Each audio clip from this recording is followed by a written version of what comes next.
This video is a presentation in which I break down discipline, which is simply making commitments and following through every single time. Now, I just want to tell you 95% of success, maybe even more, is just sticking to the damn thing, day in and day out. So that's exactly what I explained in this presentation. And if you stick around all the way to the end of the presentation, you'll see the exact things that the millionaires in the audience deemed was a life-changing action step in order for them to obtain even more success.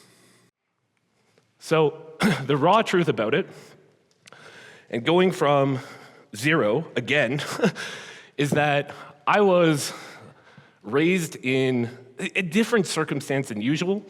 And so I was raised with zero discipline, zero rules. I was like pre-diabetic by like the age of like 13. And I was going to the hospital like every 3 months to get checked in for diabetes.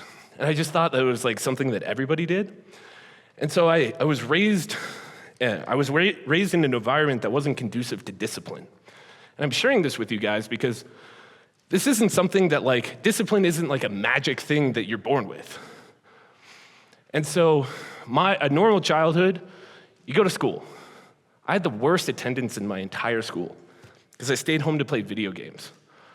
True story. I had a 32%, I remember it, 32% attendance in my freshman year of high school. Grade 9, 32%. What do you think my grades were? Yeah, not good, you're all right.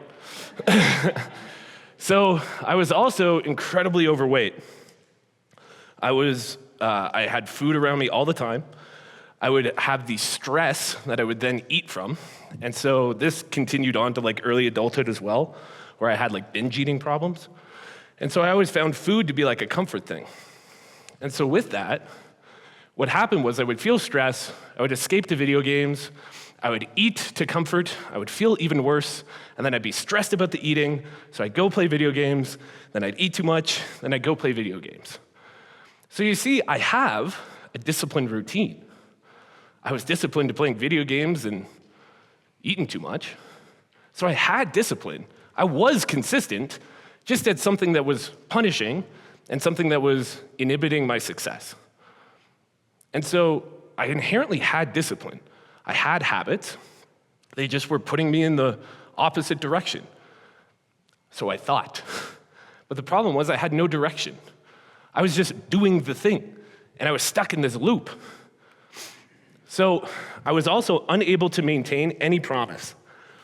Oh, sorry. I would make a promise to somebody else or myself, and I just wouldn't follow through. Showing up to school, couldn't do it. Couldn't keep relationships, couldn't do anything. I was unable to maintain any friendship. And so the unfortunate, I could sit up here, throw a pity party that I don't have any friends from school or whatnot, but it's like a super common thing where people say oh yeah, my buddy's from school. It's like, I don't have anybody. I have zero friends that from childhood or high school. And the reason for that was because I had zero integrity. And that moved into my early 20s, where I was drinking too much, getting tattoos of fish.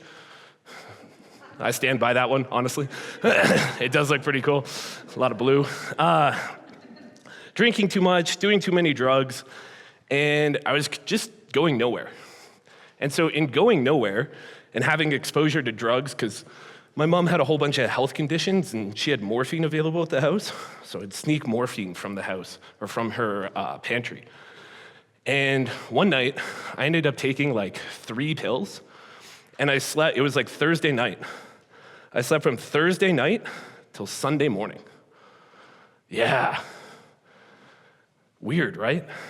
And all this to say of that, there was no inherent discipline. There was no point in which I was man, there was no purposeful discipline. There was discipline to behaving like a jackass, for sure. For sure, I was disciplined and very consistent in behaving like a jackass. And I just didn't want it anymore. And I remember one time, the absolute closest that I got to offing myself, I was very close to do it. I had a razor in the bathtub, and I got it to my left arm. And then I had taken some of my mom's morphine, and I took some blood thinners. And I remember sitting there, and I just thought to myself, who would want this life? Like, maybe I just have a pretty fucking miserable life, rather than I don't want to live. So that thought occurred, and I started to reflect on that of like, well, if I just have a miserable life, maybe if I had a good one and a life worth living, I would want to live it. Pretty straightforward logic. So then where did I start?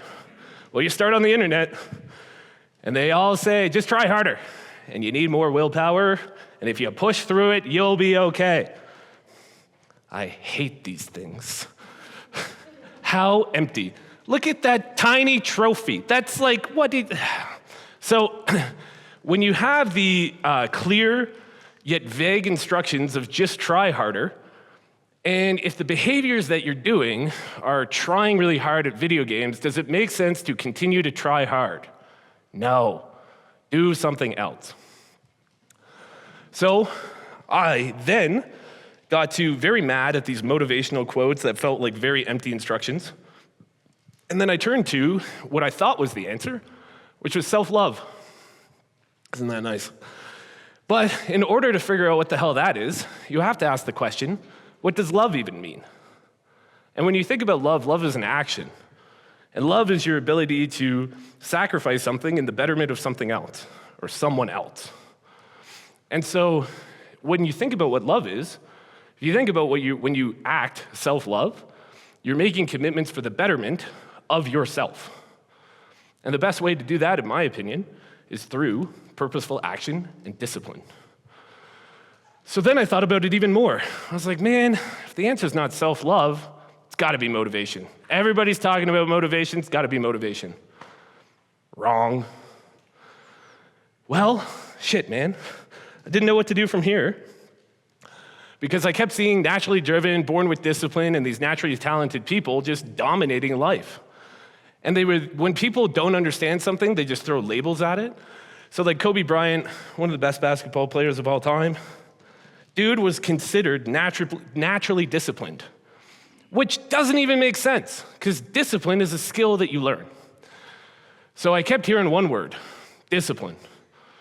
And so what if discipline isn't something that you're born with? That's like my main thing. And here's where I got to. Discipline, it's a skill. It is not a trait. And so you guys in here, if you're trying to sell more people, trying to set more appointments, you guys all just looked at your financial goals and you looked at the numbers that you needed to get in order to get to where you want to be. Whatever that is, if you're trying to lose 10 pounds, you're trying to read a book, what you're about to learn, what we're about to go through, the skill of discipline, it's going to help you get there. So here's the blueprint for real transformation. Because Steve in 2021, he had $140,000 in debt, he was 270 pounds overweight, and he was breaking promises left and right. Now, he's in pretty good shape, he's got some money, and he keeps promises. Because here's the thing, the born with it myth, some people have it, some people don't, nothing you can do about it. I refuse. I refuse. Because here's where people get it wrong. They get the cause and effect all backwards. And so they think that the laws of grammar apply to the laws of nature. Just because we can say words in a certain order makes it true. So here's how we confuse the laws of nature with the laws of grammar. Motivation, we call somebody motivated after they've handed in the project before the deadline. We call somebody driven if they show up to work 5 minutes early. And we call somebody gifted if they play an instrument well because they practice 6 hours a day for 12 years straight. So what happens is we don't understand something. And we look at this thing that we don't understand and we say, oh, they're driven. And then we take the outcome and we label it as the cause. So if you were to look at somebody successful, you would say, wow, they're incredibly motivated. But motivation is the outcome. It's not the cause. Does that make sense? Because nothing I'm about to say will make sense if this doesn't make sense. We good? So if somebody does something, we will say, that person's motivated. And then you say that enough times, enough people nod their heads and go, yeah, they're super motivated. Then you get reinforced for saying the word motivation, and then you just say, oh, they're motivated, I'm not, nothing I can do about it. So it gets the cause and effect backwards. So where did I get to? What do we do about this then? Well, after going, or where I'm at now, and so through 2021 and onward, I was trying to figure out, I was like, man, what's the meaning of life? Seriously, big question. And the meaning, or the where I get my meaning from life is being useful, doing it often, and doing it well. And so what I want to encourage you guys is not to necessarily just copy paste my meaning of life. I think it's important for everybody to ask that question at some point. But basically pick a purposeful action, do it often, and then assess on how you can improve so that you're continually doing it well. So you guys all have goals. You guys all just mapped out 4 different goals, right? So now, what is the one purposeful action that you can take every day, that if you just did that every day, that you would have that goal?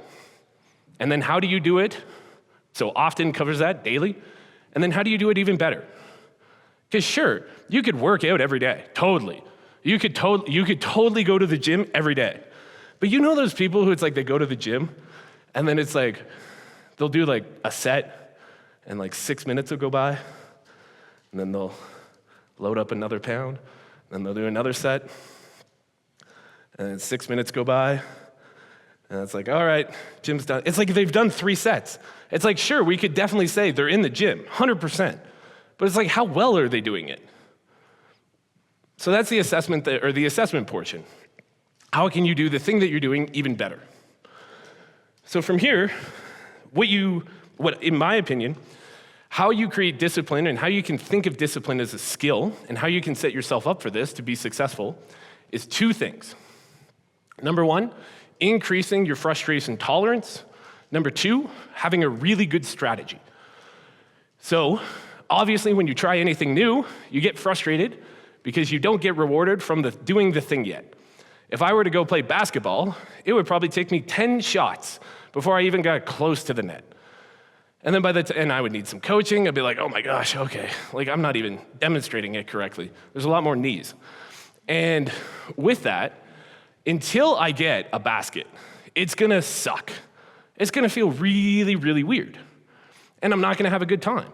But then I get one basket, I get a high five from my friend. Tony tells me I'm a good-looking dude. I go, oh man, I can get better at this. And so for me, being able to get from 0 to 1 is my ability to tolerate frustration. Every time that ball goes, I hit the backboard and then it hits the rim and I gotta go run and chase it. I'm like, holy crap, man, My ability to tolerate that will dictate how long I will stick to it, how often I will do the thing. Does that make sense? So if we look at a thing of how often you will do it, increasing your frustration tolerance allows you to do it more often. Your strategy is going to allow you to do it well. So I've told this story a couple times.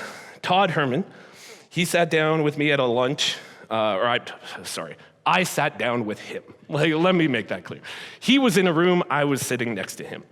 And I asked him, because he's coached a couple big basketball players and whatnot, and I asked him, I was like, how do you get better at coaching? He goes, I watch game tape. I was like, of your own coaching? He goes, every day. I was like, wow, obviously. And when you think about it, football teams, hockey teams, basketball teams, weightlifters, every team, every sport has a game tape session. So why do you think I asked for you guys to review your own calls? You watch game tape. You can see what you need to improve on. You can give yourself that feedback. So let's look at frustration, 2 types. You got external frustration, something literally gets in your way, there's a block, you shoot the basketball at the net, it hits the rim, now the basketball is 60 feet away, you're like, crap. There's also internal, you speak to yourself like a silly goose. We will talk more on this. But the internal frustration gets really interesting because when we think about that cause and effect, if we label ourselves as not good at basketball, we behave as if we're not good at basketball. If we say that we're overweight, piece of crap, we will behave as if we're overweight and a piece of crap. And so the dialogue that you speak upon yourself, the labels that you give yourself, actually will dictate your behavior. We'll talk more on that. So this is the Albert Ellis ABCDE method. Very catchy. Hard to forget that. I think he did that intentionally. So the activating event. So let's take the activating event of, I'm just stuck on this basketball thing for some reason. So the activating event, ball hits the rim, ball goes super far. Now, I can attach meaning, so just like Josh said. So we have facts, this is the story. So the B is the story. So the B is the belief that you will attach to that. So you can have a rational belief about it, or you can have an irrational belief about it. It's the story that you're gonna tell. So a rational belief about the ball hitting the rim is, now I have to go get it. The irrational belief was like, my God, I am no good at basketball, I'm no good at relationships, I'm not gonna be able to keep my job because I'm just not good at anything. And we laugh, but like that happens. And then the consequence, well, you get emotions based off of those beliefs that you have about the situation. You get anger, frustration, oh my gosh, can't believe I'm gonna lose my job just because I can't figure out how to play basketball. Well then, you're open to an opportunity to dispute it by asking questions of like, is this real? Like, just because I missed the net, does that mean I'm gonna lose my job? Just because I missed the net, does that mean that I'm not good at anything? Or does it just mean that I missed the net? And the effect from that is gonna give you new feelings, new beliefs, new ways to behave. So let's talk more about what the heck an irrational belief is. My 4 favorites. You have this demands, which is I must be successful, life must be fair. So it's the implied shoulds, have to, must, nevers, can't, whatever. So the demands, this can't happen. I must be able to succeed. When we put those demands on ourselves, or we put those labels of implied demands on ourselves, what we're doing is we're giving ourselves an or else. Because the implied demand implies that there's an or else, a consequence that will occur if the demand has not been met. Does that make sense? So if I demand myself to be perfect, if I demand myself to be excellent, if I demand myself to be the world's best closer, if I demand myself to follow the script perfectly, and then I don't do those things, well, I've inherently broken a promise that I've made to myself. That is where we dramatize. This is terrible, it's the absolute end of the world, it's catastrophic, So we've heard these terms, and I want you guys to think about something like horrible that has happened. Horrible being like a wave crashes down and wipes out like 40 houses, and like now 40 families are homeless. That, I would say, is pretty horrible. But when you use that same word, and you label it to describe something that you said on a sales call, or you use it to describe your skill, or you use it to describe your sense of self, you then take this word horrible and you label yourself or your behaviors as something that is as bad as a wave knocking out 40 houses. Just because you said on a fucking sales call. It's like, oh, that was horrible. So this is where downing comes into place. So what the actual circle here happens I write this in a circle for a reason, because the inherent first demand, in my opinion, first irrational belief stems from the demand and the labels that we place on ourselves. I must be perfect, I must succeed, etc. And then when those are not met, we dramatize and then we put ourselves down. And so when we put ourselves down, you once again give yourself the opportunity and the reason to just beat the living crap out of yourself. Just because you missed the basketball net. Which then turns into despair. I can't cope with this. I'll never get better. Is life even worth living? I've been there. And this is how it happens. Because this doesn't just happen as one instance. It's a constant feedback. If you place these demands, those demands don't go the way you wish, you dramatize, you down yourself, and then you go into despair. And despair, if there is enough time spent there, you will begin to be a despairing person, a person in despair. Not a fun place to be. Now, if we look at what an actual limiting belief is, I thought I'd put a slide up here. 1 second. I didn't. Shoot. So let's just talk about the word belief for a second. I thought I'd put that belief slide up there. Sorry. But a belief, in my opinion, just means language that you use to describe the way that you will behave. And so if you believe something to be true, if you believe something, you will behave as if that's the case. So if I believe that Santa Claus exists, I will show up Christmas morning with looking for Santa Claus. If I believe that I'm excellent at sales, I will call prospects because I'm excellent at it. If I believe that I'm a no-good fat piece of shit, I will behave like I'm a no-good fat piece of shit. And so these beliefs that we place over ourselves dictate our behavior rather than the other way around. Once again, the cause and effect gets backwards. So people say that they can't do things because they have limiting beliefs. Wrong. You're not doing the things because of the stories that you're telling yourself. Kind of neat. So limited beliefs, in my opinion, is a limited vocabulary. So using words that you don't understand or that mean different things to describe the situation. So if you're using the wrong words or different words to describe the situation, you will be limited in what in your abilities. And so there's probably like I only know one language, and I barely know it. Like my grammar, awful. Thanks for laughing. And where was I going with that? And so when we think about the vocabulary that we are exposed to, there's probably so many different words. Like the Eskimos have 37 different ways or different words of describing snow. We have one. We go snow. Crazy, right? And so if you just think about, well, if I just had more words to describe my ability or describe my skill, the thing is, we don't have these one words, we have explanations of our behavior. And so in an effort to economize language so that I can have a conversation with somebody, because everybody's in a rush for no God, who knows what reason, and we all text, and so it's like we can't text for a super long time. So to economize language and just make communication easier, we just have narrowed our vocabulary down. And so in narrowing our vocabulary down, we actually don't have enough vocabulary to describe what we actually do. But when you describe what you actually do, you actually get a really, really good understanding so that you can actually identify what the limitation is, rather than it's just like, not good. It's like, well, what does not good mean? Like, describe that to me. How will you know when it is good? Where are you right now? And when you unpack these labels that you place on situations, you will, in my opinion, gain more understanding.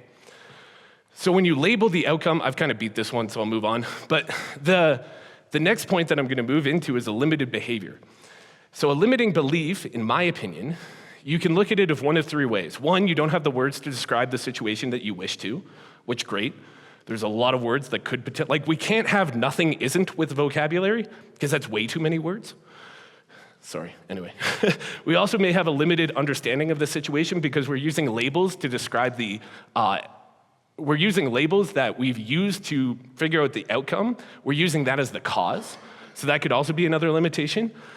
And then the last one is a limitation in behavior. So has anybody heard the term imposter syndrome? Okay, has anybody experienced imposter syndrome? Great. So here's the thing. If somebody were to say, I don't have any repetitions in doing this one thing, and I feel kind of nervous about it, does that sound like a pretty reasonable sentence? 100%. But then we put these two words together of, I have imposter syndrome. And because we use the word syndrome, which we took from like some medical practice, and we use that to describe words that we're telling ourselves. We used a medical term to describe this situation. So unnecessary. It's like, I have imposter syndrome. It's like, you made those two words up, or you heard somebody else say it, but it's like, realistically, you have 0 reps doing this thing. If you came in with confidence, I would be worried. Like, if you're a medical student about to perform heart surgery for the first time, like, I want you to be a little nervous. right? Great. And so is imposter syndrome useful? No. Does it make any sense? No. It's just two words that we use to speed up time. Following? Cool. So let's look at strategy. So strategy, my coach, Dr. Kashi, said these two words, or this sentence to me, and it stuck with me because holy crap, this is a writer downer. So I want you, as a writer downer, make it as easy as possible to work as hard as you can. And so when I actually kind of regret writing what I wrote on the slide there, I used it to economize language, kind of funny. But making it easy to win, realistically what I mean by that is make it easy to work hard so that you win. So once again, I, even writing this, skipped the cause and went straight to the effect, or straight to the outcome. Just as in a mistake, as I realized this in front of you. And so make it as easy as possible to work as hard as you can allows you to win. And that, in my opinion, is a great strategy. And then as you continue to make progress in a purposeful direction towards your goals, because if you set the goal of I'll have $100,000 in the bank account one day, and you're currently at 1,000, that's a pretty crippling goal. It's gonna take a while for you to get 100 times that number in your bank account. So it makes sense for you to reward yourself every time that number goes up. So from your first 1,000 to your next 2,000, nice, I just doubled my net worth. And then from 2,000 to 4,000, I did it again. And then your first 10,000, holy crap, killing it. And you want to be able to figure out ways in which you can reward yourself daily for this. And so I'll talk about my strategies and how I did this specifically. Now the second thing is make it very, very, very hard to lose. So when you make it hard to lose and you optimize your environment by clearing out the things that are getting in your way, also known as activating events, you make it very difficult to revert back into old patterns. This is why you'll often see people who, they'll do like a 30-day cleanse or whatever, but as part of that 30-day cleanse, what they don't tell you is day one, they throw out all the junk food. So now, in order to get more junk food, you have to go to the store, buy it, whatever. And it's literally just about making your environment easier. And so Josh and I had a laugh when we saw Subway cookies over there. We're like, who the fuck ordered the Subway cookie? It's like, this is not making it easy to win right now. Man, that macadamia was worth it though. 256 pounds right now. So make it, when you optimize your environment to make it number one, hard to win, number two, hard to lose, easy to win, hard to lose, what's the likelihood you win? Right. Were you born with discipline? Were you born with a good environment?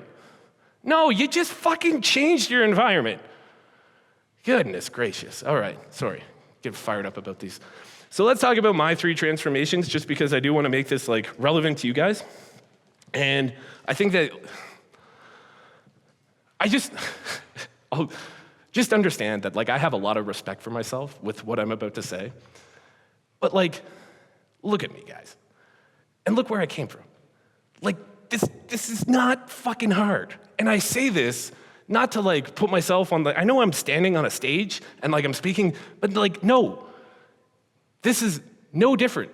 Like there's literally no difference between who I am and what I have and who you are and what you can have. There's no difference.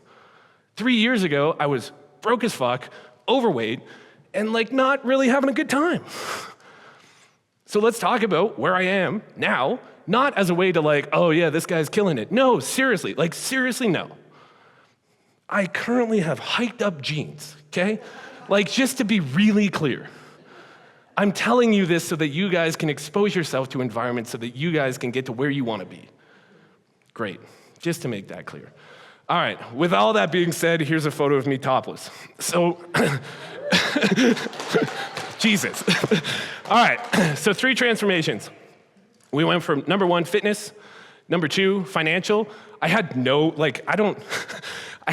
way of like showing the money. I was just like, I'll take a photo in my car. And so I just like got in my car. I was like, this is the nicest thing I own, so that'll do it. And then relationships, this is my family. So the small wins. Now, going from that photo on the left to this photo on the right, obviously does not happen very quickly. But it happens through maintaining promises every day. So going from 0 to 1, I remember I had taken a whole bunch of time off of exercising. I got super, super sick and just like not good, like borderline suicidal again, whole 9 yards. And I remember my first workout back in the gym, I got the all clear from my doctor. He was like, yeah, you can go back to the gym, like just take it easy, whatever. I remember I sat in my car for no hyperbole, 45 minutes. Just like listening to songs to try to like talk myself into it. I was like, come on, come on. And I finally got in and I wore sweatpants and a hoodie because I didn't want anybody to see me because I was like so embarrassed. But after that first workout, I was like, oh, I could totally pull this off. Like I know how to exercise. It just was like getting the foot in the door, doing it. And so once you get that, you get your first week of consistency, then you go your first month, and then your first visible change. So these are all steps that I look for in order to make sure that, or things that I did to reward myself along the way. And so I got my first workout done, huge high five. That was a high five, I just did something in my hand. So a huge high five to myself, big pat on the back, like, man, killing it. And then I got my first week, I was like, awesome, can totally stick to this. So the irrational belief that I have had through training and through my past couple years, it was like, man, I just have really bad arm genetics. And the actual reality was I was just not training my arms enough. But I had this whole belief of like, no, they're just never gonna grow, never gonna be able to have nice arms, no. So I turned that into a rational belief, which was with the right training, I can grow my arms, which was 6 sets of arms per day. The results, I measure my arms, every time that number got bigger, huge reward, awesome. So that strategy, does this look complicated? Daily, train my arms for 6 sets, no.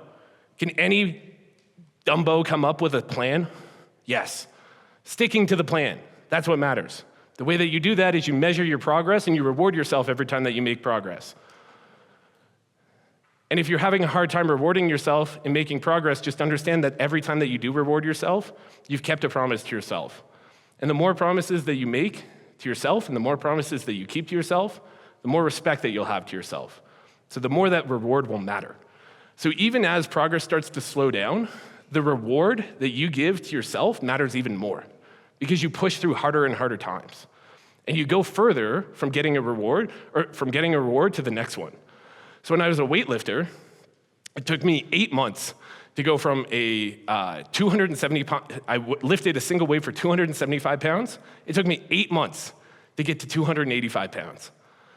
But boy, oh boy, was I pumped when I hit that 285. So frustration tolerance. My arms are not gonna grow, but I will do everything that I can to assist them to grow. So that was the irrational belief that I was having. My arms are just straight up not gonna grow. It's like, really, dude? You were born with a limitation on your, no. The strategy was follow a beneficial training plan. Now, let's talk about the finances transformation. Here's what happened. It was $140,000 in debt. I had all of my credit cards maxed. I had no savings, and I was bleeding money. Spending more money than I had that was coming in. That's what that means. I love this one. I gotta tell it with a straight face though. So, for those of you who don't know the story, I'll tell it briefly, but the real slap in the face. Like, you look at your bank account, you're 140 grand in debt, you're like, holy crap, this sucks. But then it's like the exposure to a situation that really hits you. And so it was Christmas Eve, 2021, and I was given a gift of like a couple $100 from my coach to buy Christmas gifts for my family. And so I spent like that $300 on just like shitty drugstore things like chocolates and whatnot. And I spent all of it. And my parents live like a 30-minute drive away. So when I was driving back home, I got the gas light and I was like, oh crap, I gotta get gas. So I filled up my tank. And I remember I was walking inside, I was like, I have no idea how to pay for this. Like, not a clue. And I got there, and I looked at the person behind me, and I said, one sec. I looked at my phone, and I was like, I don't have any way to pay for this. So I took my credit card points, converted them to cash, and then I cash apped the person behind me. was like, I need you to pay for my gas. And they were like, okay. They're still probably very confused, but whatever. And I remember they paid for my gas. I was like super grateful. And I'm walking back to my car, and it was a walk that was probably like from me to the wall. But that walk felt like an hour and a half of just pure pain. And I just could not sit with that anymore. Of like, man, I owe $90,000 to credit cards, the bank, whatever. I owe $60,000 to the government. I owe $8,000 to my best friend. Shit. Like, I can't even afford to pay gas. Like, that's the situation I was in. So what the hell did I do about it? Well, I got really frustrated, but that frustration didn't do anything. Because that frustration of just, I'm broke as shit, I have no money, what am I gonna do? I threw myself a pity party for like 8 seconds. And after the pity party was done, I realized that I had all the skills that I needed in order to solve this. So what did I do? I cut out all the spending. I had to get a higher paying job. I had to live super frugal. And then I checked my bank account every single day. And I shit you not, guys, I was making a good amount of money. And I was living off of 4% of my income for 14 months. I just refused to spend a single dollar. And I remember the first time that I spent like some money on something. I got a chair. It was like $1,000, and I could have bought a lot of these chairs, and I was still so freaked out. I was like, what if it all goes away again? Like, I kept the 2007 Corolla. I still haven't bought new jeans, and I just lived incredibly frugally. I refused to spend any money because I was so afraid of that debt, that number. So in developing that strategy, what happened was, the more that I was able to save, the more that I was able to be frugal, the bigger the number in the bank account, the more opportunity I had to reward myself. Because every time that I said no to spending money, it was an opportunity to reward myself. Every time that I made more money, opportunity to reward myself. And so every time that I was given the opportunity to reward myself, I did it. Because it was a consistent action of me making a promise and sticking to it. And every time that I did that, every time that I said no to spending money on something I didn't need, every time that I did that, I got a reward from myself. And that matters a lot. And so I want you to think about the things that you've done, or the things that you need to do in order to get to where you want to go. And then every time that you do that thing, reward yourself for that. Every time that you take an action in line with where you want to go, that deserves a pat on the back. And the more pats on the back you give to yourself, the more that you're going to respect yourself, and the more that those things will matter. Now, my relationships, from there, I had to look at nobody trusted me. Like, I had no, and like rightfully so, like no integrity. And it wasn't until I realized that you guys hear my mantra all the time now, like state the facts, tell the truth. I say that because I was in a position of lying, cheating, stealing, like all the worst things for a while. And until I realized that life is a whole lot more stress-free, a whole lot less stressful, better. Life is better. When you state the facts and tell the truth, I was like, everybody needs to know this one. Just state the facts, tell the truth. I probably say that at least 3 times a week. You guys agree? Right. And when you have a high sense of integrity, people develop trust for you or with you. They allow you to do things with them. And without integrity, if you can't trust yourself, nobody is going to trust you. So the more promises that you make to yourself, the more that other people are willing to trust you with different opportunities, the more that they're willing to trust you with anything, really. And so that's how I started to rebuild my relationships. That's why I also have some of the best relationships in the world today. Is because above all else, integrity matters. Because I make promises to myself and I keep them. Therefore, when I make promises to other people, I have a very high likelihood of keeping them. And if I'm unable to communicate or unable to complete them, I state the facts and tell the truth as to why not.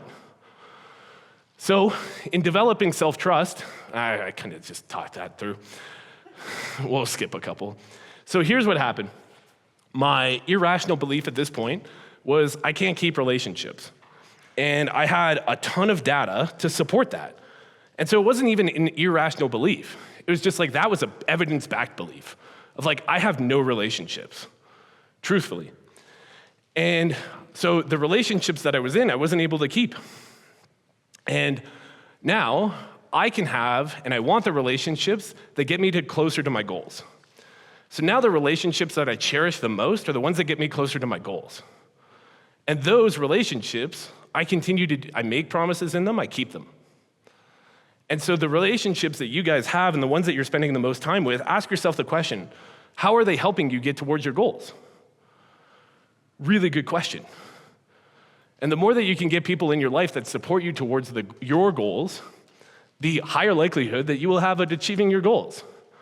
Said another way, if you have an environment where it's very easy to win, very hard to lose, and you have people cheering you on in order to get there, and they're getting out of your way so that you can get there, what's the likelihood you're gonna get there?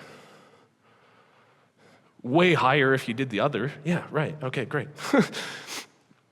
So this really came down to the relationship that I had with myself. And so when I was honoring myself first, I was then able to honor my promises to other people. And so people say this thing, and it came up at the last event, where it was like, oh, I always put other people first. I was like, yeah, but if you put yourself first, you'll be able to help those other people better, and you can also help more people. The more promises that you make and keep to yourself, the better off you will be, the stronger you will be, and the more likely you will be able to help other people. Agree? All right. Hell yeah. So let's talk about the science of self-discipline. Can somebody give me the time? Oh, it's right there. Great, we're rocking. So here's where it's at with, here's why evidence is so beneficial. Because what happens is you have a small promise, the kept promise, then you have evidence. That evidence will give you confidence. So the more that you say, the more that you do the things that you say you will do, then you do them, the more evidence you have that you can do these things. Said another way, the person who has done heart surgery 250 times feels a lot better than the first person or the person walking into the heart surgery for the first time. They have the evidence to support it. The person who has done 8,000 sales calls feels a lot better about doing a sales call than the person who's done 0. But in order to get to 8,000, you have to get to 1. So here's why willpower, and I hate this word, here's why willpower will fade out. Because willpower, it's gonna burn out, it's super unreliable, it's also emotional, and it's temporary. It's not logic-based, it's not rational. So evidence, however, is gonna build over time, it's consistent, it's permanent, it's factual, facts and stories. And I wrote factual twice, good job, Steve. It is that much of a fact. So with evidence, the more that you can have supporting evidence to support your arguments, therefore your stories that you have over yourself, and the more that you can think rationally and remind yourself of the evidence, remember that's the second phase of logical thinking, then the more that you guys will be able to encourage yourself to continue to go even though things feel hard. So even though you have frustrations, you can remind yourself of the evidence that you have to support that you can do these things. And so I get sometimes people will like buy an hour of my time and they'll be like, yeah, I just don't think I can do this. So I'll tell a specific story rather than a general one. So I had a woman who came in and she had been working for like some big corporation as like an executive coach. And as an executive coach, she worked with like some of the big CEOs or C-level executives and whatnot. And she said to me, she was like, I just don't know if I can like do this. I was like, okay, you have 600 hours of coaching Shopify executives. Do you think that with 600 hours of evidence, you can coach executives at other companies? She was like, yeah. I was like, okay, great. So do you think you can do this? Yeah. And so literally just by aligning evidence was able to get her to change the story that she was telling herself. So now, instead of telling herself that she can't do executive coaching, she tells herself that she has done 600 hours of executive coaching. Pretty useful, in my opinion. So let's talk through the compound effect for a second. I'm going to start moving a little bit quick through these. But day one, tiny victory. So when I first, there was a couple goals that I set in like 2022, and they were all daily goals, and they were kind of related, kind of not. But I had 10 minutes of reading, 20 minutes, no, sorry, it was 10 minutes of meditation, 20 minutes of yoga, and then 30 minutes of reading every day. So an hour specifically dedicated to myself. I did not miss a day for that entire year. And I got really flexible, huge benefit, by the way. I ended up reading like a book a week. And there were so many, so if you think about that, if you have a calm mind because you've been meditating, and therefore you have higher frustration tolerance, you have flexible hips and a calm mind because it's yoga, and then you've been reading and developing and growing for 30 minutes every single day, over the course of the year, what do you think happens? A lot of good things, honestly. So increased frustration tolerance and an increased strategy just from committing to breath work and yoga and then reading. So pretty cool. Like I did it accidentally. Now I look at frustration tolerance and strategy. I'm like, oh, that was really convenient that I did it that way. But like pretty true. So tiny victory is day one. So I talked to you about the gym the first day that I went back. Big pat on the back for Steve going to the gym for the first day. Then you move into it and you start to develop a pattern. And then after that, you start to get visible change. And then if you continue to do those things for a full year, it looks like you're a completely different person. And so anybody who's gone on a weight loss journey, you know that after a year of being on that thing, you look like an entirely different human. Anybody who's gone on a financial journey, your bank account looks like a totally different bank account. Anybody who's gone on a relationship journey, it looks like you have an entirely different marriage because you do the little things every day. The point is the doing of the little thing rather than a magic overnight success. So here's the 3 principle sequence. If you were to look at a mountain climber, trying to climb the summit on day one, horrible idea. But if you were to start with like a couch to 5K program, you're setting yourself up for success. Because here's the power of tiny. I like tiny things. I always eat with the smallest fork I can find because power of tiny is existing all over the place. You always want to start stupid small. 1 push-up, 1 cold call, 1 minute of reading. Because getting from 0 to 1 is the hardest part. I remember one client in Amore, he came through, and he had like the worst fears surrounding cold calls. He was like, dude, they are gonna find my phone number, they're gonna look up my address, they're gonna come to my house. I laugh now, but like real things that was stopping him from cold calling. And I was like, okay, how about this? If they come to your house, just call the cops. He's like, oh, I think I could do that. I was like, great. So he made a cold call like with me on the phone. And I could see him like super nervous as the phone was ringing. Then a person picked up, he goes, hello? He said, hello. I was like, I'm John. I'm with, well, I would like to talk to you about marketing. And it like took him that long to say. And the whole time I was just like, yes, you're doing it. And then he got off, and I was like, John, that went great. He's like, what are you talking about? That felt super weird. I was like, yeah, but you just did the thing you've been putting off for 8 months. So did it make any sense for me to tell him, yeah, your tonality sucked, dude? No. He just broke through such a huge barrier for himself. And so the power of 0 to 1 is not only once you get to 1, make sure that you pat yourself on the back for doing the one thing. So as you guys walk out of here today, what I'm going to encourage you all to do is make a small promise to yourself. Then every time you keep that promise, don't just like, oh, this is, yeah, could have done it better. could have, well, I can't believe it took me 8 months to do it. It's like, no, dude. Give yourself the high five for doing the thing. Doesn't matter how long it took you to get there. Some people wait until they're 65 to start a business. Some people wait until they're like 70 to start exercising. True story. I would get personal training clients who had never exercised in their life. Tillman knows. They show up to the gym, they're like 65, and it's just like, I'm so glad that you started. Truly. I'm so glad that you didn't wait till you were 80. Honestly, here's why people fail, in my opinion. Number one, they make the goal way too big. So the promise that they set for themselves is so out of reach that it's one, very, very difficult to hit. So they've made the strategy doesn't fit their current skill level. So what you want to do is you want to have a very accurate understanding of what your skill level and capabilities are.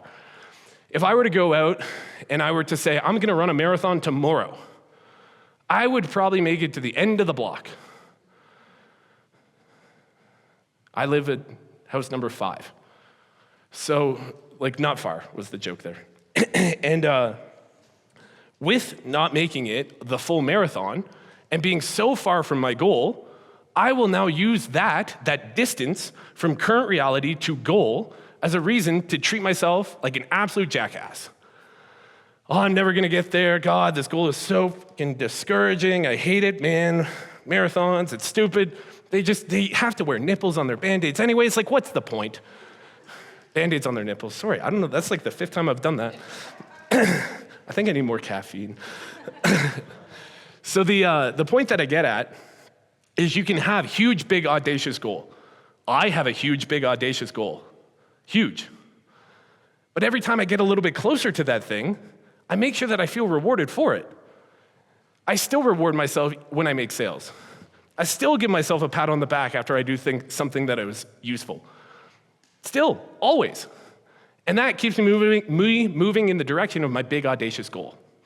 So it's great to have a big, audacious goal. What I disagree with is doing all the things that is required to get there on day one. So if you look at, okay, in order for me to be 200 pounds, or in order for me to lose 40 pounds, I have to be in quick math. I have to be in a 150,000 calorie deficit.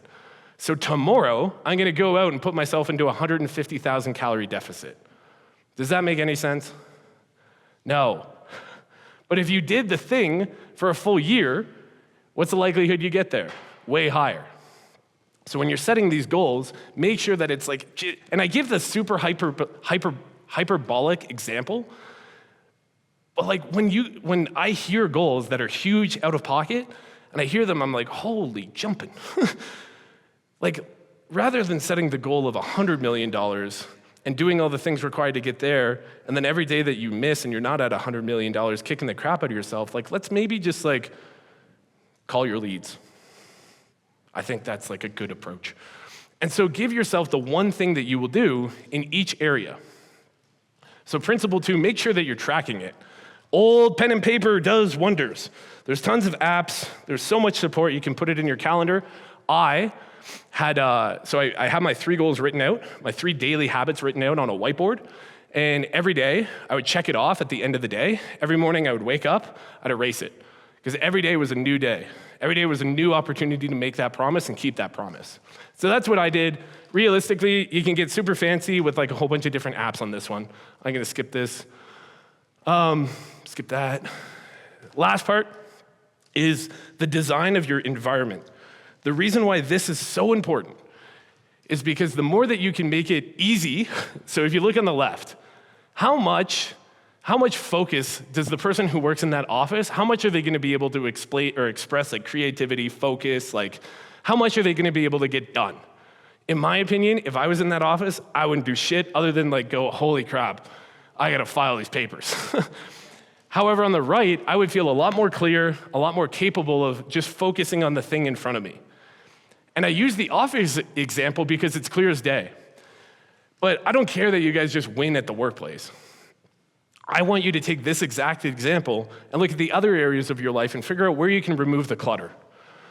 Where can you throw out the cookies? Where can you file the paperwork? Where can you limit spending?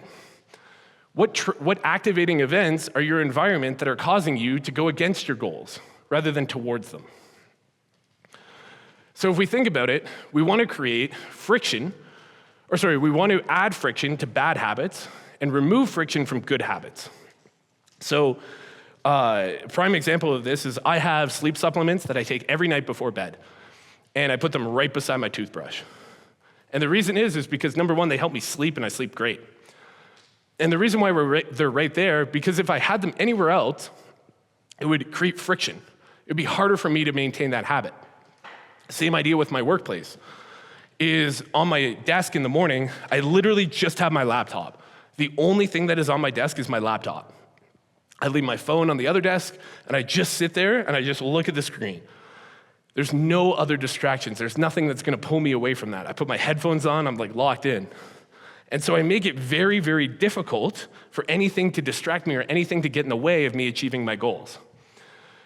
Now, with good habits, you wanna give yourselves reminders and triggers to remind yourself to continue to do these things. So just like the sleep supplement, boom, right beside the nightstand, or right beside the toothbrush. I also used to journal every night, and I would keep that journal right on my nightstand.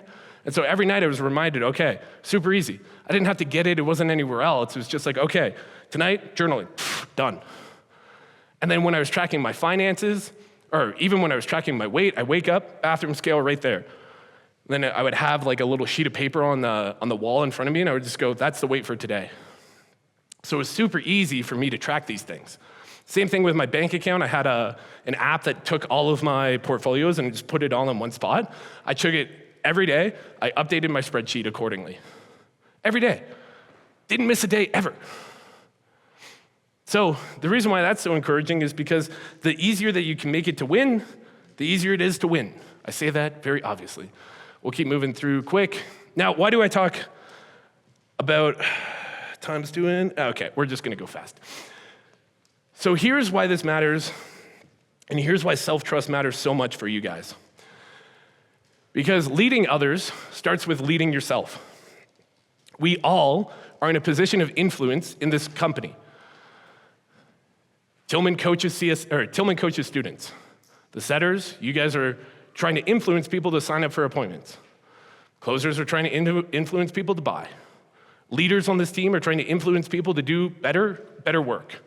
So whether you're a manager, whether you're a sales rep, whether you're a coach, doesn't matter. We're all in a position of influence, which is basically asking somebody else to make a promise and keep it.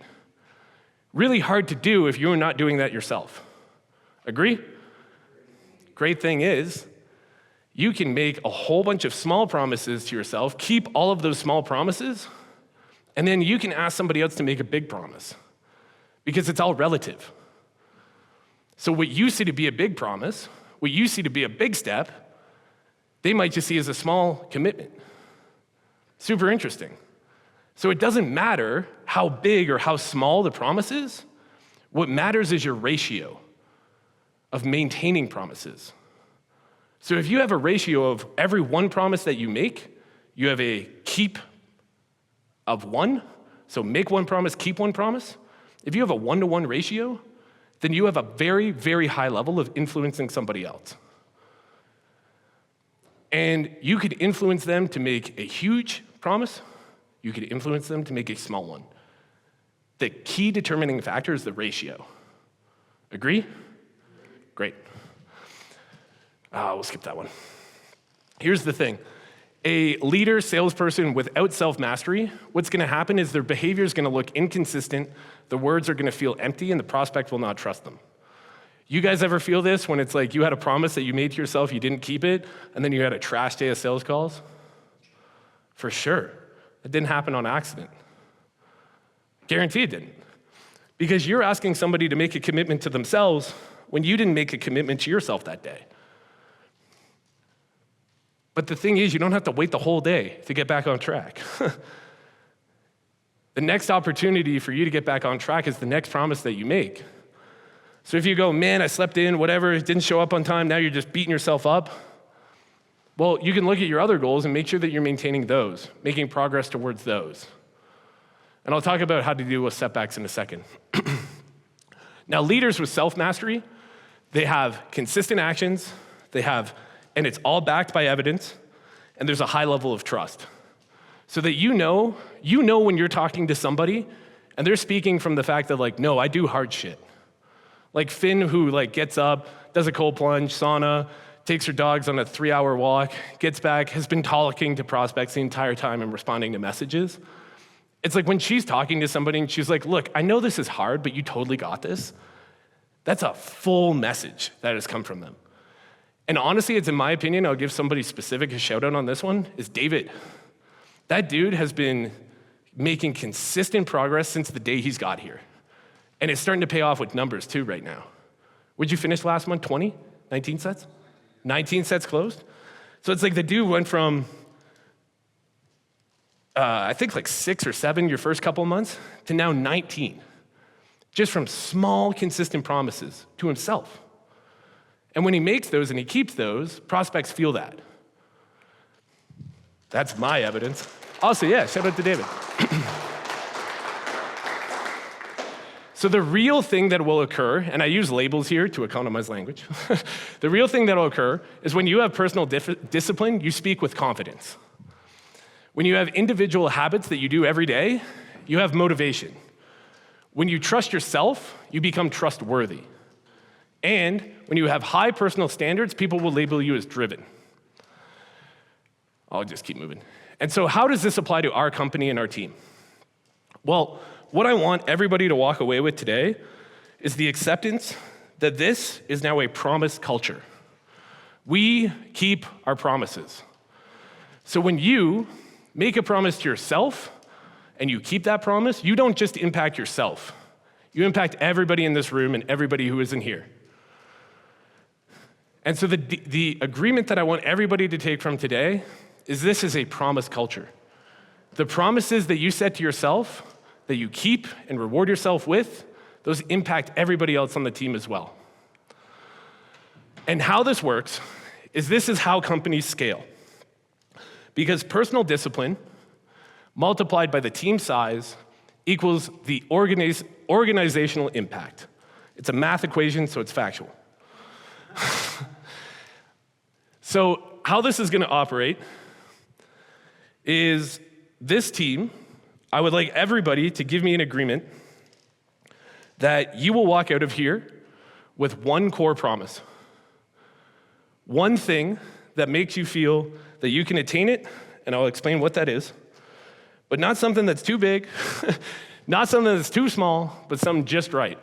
So too big would be a complete life transformation, a massive habit change, breaking up with somebody, whatever. I don't want you to make that promise.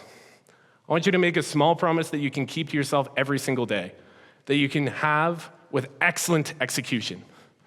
And so if you haven't been to the gym in years, and this morning's workout was your first time working out in whatever, 6 months, 1 push-up tomorrow, 2 push-ups the next day, go to the gym the day after. Small promises that you can stack. So actually, I didn't even tell this story. I'll tell this story super quick. When I was, it was like 2021, I wanted to start reading, and because I was really, really good with Audible. Like I was crushing Audible. And I just couldn't commit to reading. I had just such a block to it.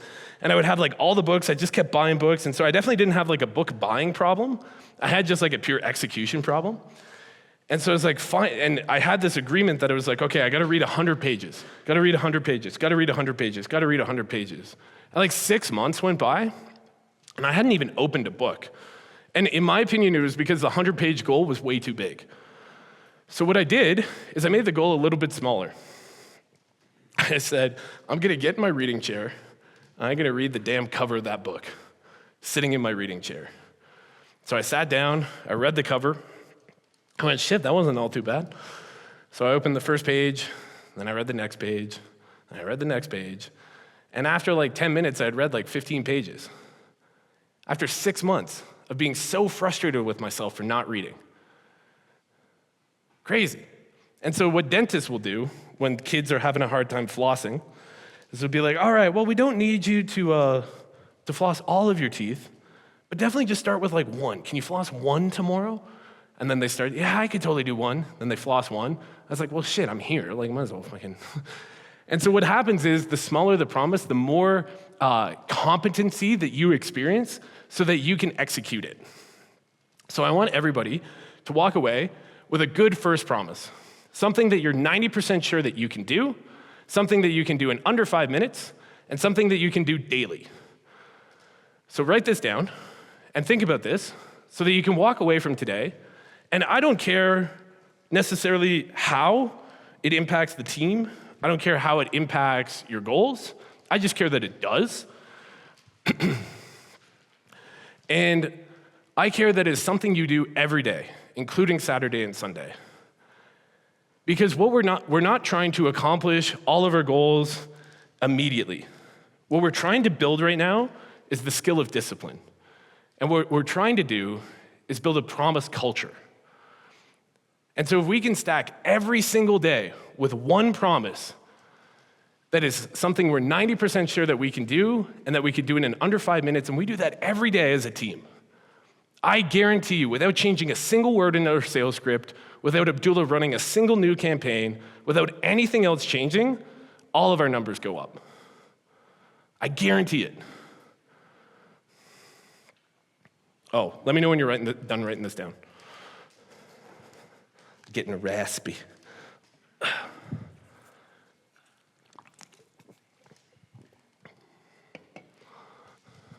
Great. We'll move on there. So, how do you handle the times in which you make the promise, but you don't keep it? How do you handle the setback? Well, number one, acknowledge that there was a setback. So if we think about the ABC method, here we go. It happened, no shame. Whoops, my bad. No shame, this happened. State the facts, tell the truth. Analyze what happened. Was it an external thing that got in my way? Was it a story I was telling myself? Did I not have the right strategy? Did I fall into frustration? What was the thing? And then make an adjustment. After you figured out what caused the unmet expectation, make an adjustment to the plan. Very simple. What change actually needs to be made? And then track and get back on track right away. So a prime example of this is I was talking to a setter, and they were saying, yeah, I didn't hit my dials today because I was taking too long on my triages. I was like, dude, you had 35 minutes of triage calls yesterday. That's not the issue. He's like, yeah, but when they're booked in, I gotta prep for them, and then I gotta take notes after. I was like, all right. So how long does the prep actually take? What prep do you need to do? He's like, well, I gotta open the CRM and read the application. I was like, so that takes 30 seconds? He's like, yeah, about 30 seconds. I was like, great. So it's I want you to call until the time of the appointment. And he's like, well, what if I'm talking to somebody? But text the person you're gonna show up with and tell them you're a couple minutes late. And so he had this block that he was unable to hit his dial number that day because he thought that it was oh man, I can't be late, can't now, whatever. He didn't have the adjustment to the strategy. As soon as he adjusted the strategy, the next day he called 120 people. Twice what he called the day before from that one change. And so did he have to try? And so it was actually quite cute because I was like, dude, what'd you miss? He was like, dude, it's just on me. I gotta be better. It's my fault. I gotta be better. I was like, that's great, thanks. But what are you gonna do? He's like, I just gotta be better. Okay, please draw me a picture of somebody getting better. The worst instructions you can give to somebody, by the way. It's yeah, just be better. It's thanks. Geez, fuck, can't believe I didn't think of that one. Wow, yeah. So anyway, this, very useful. Acknowledge, analyze, adjust, act. Here's what's gonna happen. Is after you get this, after you adjust and you remove and you think rationally, so you remove your irrational thoughts to think more rationally about the situation, you can act accordingly to that. You can behave more rationally. And so when you're thinking about what we're really trying to accomplish with this, is we're trying to learn and remind ourselves the skill of discipline, the skill of integrity. Because the skill of discipline, in my opinion, is the skill that unlocks everything else. And so I care that today you walk away with knowing how to develop the skill of discipline, and you have a very clear strategy on how to do it. Because by gosh, you talk to anybody who has done anything successful in any realm, they will always tell you the work required in order to get there. 100% of the time. And that work always gets multiplied by how disciplined they are to the work. Following? Great. So, what is your one promise? I want you to think about your promise, when exactly you will do it, how you will track it, and your first evidence of success on it. So obviously, sorry, it's fucking C4. So obviously, the first piece of evidence that you have will be the first time that you do it. But what is success actually gonna look like if you do it long enough? So I want you to think about your promise, and then write down exactly when you're gonna do it, how you're gonna track it, and then your first evidence of success so that you're gonna give yourself a reward when it's gonna happen. So today's promise is gonna turn into tomorrow's evidence, which is gonna lead to future transformation. So my reminder to you, start small, stay consistent, and you will transform literally everything.